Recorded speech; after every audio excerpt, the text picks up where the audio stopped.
દોસ્તો મારી ગુજ્જુની મોજ ચેનલમાં આપનું સ્વાગત છે। આજના વિડીયોમાં આપણે વાત કરવા જઈ રહ્યા છીએ કે શિલ્પા ભાભી આજે શું કરી દીધું, ઘરે કોણ મહેમાન આવ્યા કે જમવામાં આજે રસ લાવ્યા દોસ્તો। અને ઘરે તો આજે મહેમાન આવ્યા છે લગ્ન સમૂહનું આમંત્રણ આપવા, અને આ યશુએ શું કરી દીધું। અને દોસ્તો સંજયભાઈને કોની નજર લાગી ગઈ જુઓ તો ખરા। આજે તો કંઈક અલગ જ રીતથી તેમની નજર ઉતારી દોસ્તો। તેમની નજર ઉતરી ગયા નહીં, અચાનક તેઓ બીમાર થઈ ગયા। અચાનક નજર લાગવાથી તેમને શું થઈ ગયું આ બધી જ માહિતી મળશે તમને મારા આ વિડીયોમાં। મારી ચેનલ ઉપર નવા હોય તો ચેનલને ફટાફટ લાઈક શેર એન્ડ સબસ્ક્રાઇબ કરી દો। Full video and Thakor family blog channel દોસ્તો ફૂલ વિડીયોની લિંક ડિસ્ક્રિપ્શનમાં મૂકેલી છે, ત્યાં જઈ તમે આખો વિડીયો વોચ કરી શકો છો। આવી ટૂંકી ટચુકડી લાઈવ લેટેસ્ટ ટ્રેન્ડિંગ માહિતી મેળવવા માટે કરી દો મારી ચેનલને ફટાફટ સબસ્ક્રાઇબ। તો ચાલો દોસ્તો હવે વધારે રાહ ન જોતા આપણે વિડીયોની શરૂઆત કરી દઈએ છીએ। તમે વિડીયોમાં લાઈવ નિહાળી રહ્યા છો કે સંજયભાઈ અને તેમના મમ્મી તેમની આ માનીતી અને ચાહીતી ભેંસને આજે સ્નાન કરાવી રહ્યા છે। જુઓ ઘણા ટાઈમ પછી આજે તો તેને આ રીતે સરસ મજાની સ્વચ્છ સફાઈ વાળી સ્નાન કરાવી લીધું। અને શિલ્પા ભાભી અને પૂનમ ભાભી રસોઈની તૈયારીઓ કરી રહ્યા છે, જમવાનું રેડી છે, દાળ ભાત શાક અને રોટલી। અને જુઓ બધા લોકો જેમ પાલે એમ જમવા માટે બેસી ગયા છે। યશુએ આજે આ શું કરી દીધું, એને તો બધું પાવડર કરી દીધું। રાકેશભાઈ ઊંઘ્યા હતા અને એમના ઉપર પણ પાવડર ઢોળી દીધો। અને પછી જુઓ તો ખરા લાડકી દીકરી જાતે એને સાફ પણ કરી રહી છે। આ તો એકદમ શિલ્પા ભાભી ઉપર ગઈ છે, એકદમ ક્લેવર અને સ્વચ્છ ગર્લ છે।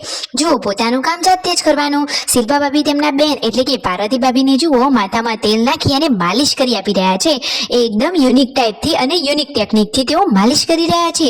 જુઓ તો ખરા તમે ક્યારે કોઈને આવી રીતે માલિશ કરી છે? એ તો વાળ ખેંચીને માલિશ કરી રહ્યા છે। અરે આવી રીતે માલિશ થાય ખરી?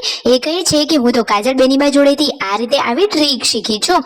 તો શું દોસ્તો સાચે એવી રીતે માલિશ થાય ખરી? અને જુઓ સાંજના ટાઈમે અહીંયા પૂનમ ભાભી અને શિલ્પા ભાભી ઘરની સાફ સફાઈ કરી રહ્યા છે। આજે તો સોફાને બધું આગુ પાછું કરી અને ઘરમાંથી ઘણો બધો કચરો બહાર કાઢી લીધો અને રૂમને સરસ મજાનો ક્લીન એન્ડ મસ્ત મજાનો સ્વચ્છ બનાવી લીધો છે। જુઓ શિલ્પા ભાભી બધા ડોક્યુમેન્ટ્સ ડાયરી બધું યોગ્ય રીતે ગોઠવી રહ્યા છે। તેમના મમ્મી કહે છે કે અરે રે ઘરમાંથી આટલો બધો કચરો નીકળ્યો, પરંતુ જુઓ તો ખરા સોફા રોજ થોડા આગા પાછા થાય એટલે ઘણા ટાઈમ પછી આટલો કચરો તો નીકળે જ નહીં। તો જુઓ પૂનમ ભાભી સાફ સફાઈ કરી રહ્યા છે। પૂનમ ભાભીને તો તેમની હેલ્થનું પણ બહુ જ ધ્યાન રાખવાનું છે, છતાં તેઓ તો દરેક કામમાં એક્સપર્ટ છે અને બિતાંસ તો મસ્તી કરી રહ્યો છે અને શિલ્પા ભાભીના એ તો વાદ પાડી રહ્યો છે।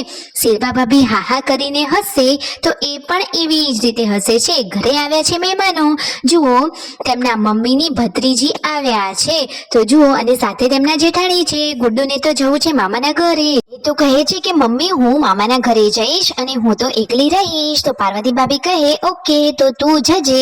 અને ઘરે રાત્રે આવ્યા છે આ મુખ્ય મહેમાન, તમે એમને ઓળખો છો? જુઓ લગ્નની આ કંકોત્રી આપવા માટે આવ્યા હતા। તો દોસ્તો જુઓ રવિવારે એટલે કે 26 તારીખે ઠાકોર ફેમિલીના આ આમંત્રણને તમે જોયું કે જુઓ ક્ષત્રિય સમાજના થઈ રહ્યા છે સમૂહ લગ્ન। તો રવિવારે વિસનગર ખાતે આ સમૂહ લગ્નનું આયોજન કરેલું છે। તો લાલજી ઠાકોર પોતે આમંત્રણ આપવા માટે આવ્યા હતા, તો ઠાકોર ફેમિલી પણ ત્યાં પધારવાના છે। તો તમે પણ એમના ફેન ચાહક સબસ્ક્રાઈબર હોય અને એમની મુલાકાત કરવી હોય તો પહોંચી જજો વિસનગર કમાણા રોડ ઉપર, અને એડ્રેસ તમને મળી જ જશે, તો તમે પણ તેમની મુલાકાત કરી શકો છો। અરે દોસ્તો અને રાત્રે બધા લોકો જમવા માટે બેસી ગયા। મહેમાન આવ્યા હતા તો મંગાવ્યો હતો કેરીનો રસ। ઉનાળાની સિઝન હોય ને કેરીનો રસ ના ખાઈએ એવું થોડી ને બને। અને દોસ્તો સંજયભાઈની હાલત તો તમે જુઓ, અચાનક તેમને આ શું થઈ ગયું। કાલના જ્યારે તેઓ રમેલમાં ગયા હતા ત્યાં તેમને મઠ્ઠો ખાધો હતો અને કહે છે કે ત્યાંથી જ કોઈની નજર લાગી ગઈ છે। તો જુઓ એક બા કે જેઓ આ સાવરણની મદદથી તેમની નજર ઉતારી રહ્યા છે। તો પૂનમ ભાભી કહે છે કે એમને તો કોઈની નજર લાગી એવું છે જ નહીં, મને કહ્યું હોત તો હું પણ લીંબુ મંત્રી આપત।